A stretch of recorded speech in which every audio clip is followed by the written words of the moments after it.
Hi!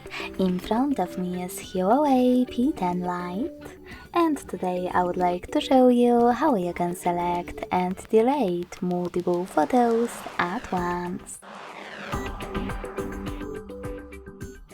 Begin by locating Gallery app and clicking on it.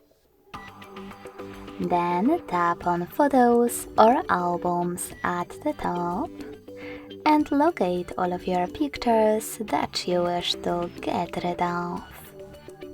When you're ready, hold one of them.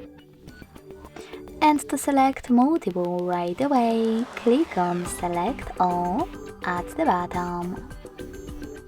As you can see, after that, all of my pictures were successfully selected. To exclude some of them that you wish to keep, click on the chosen ones.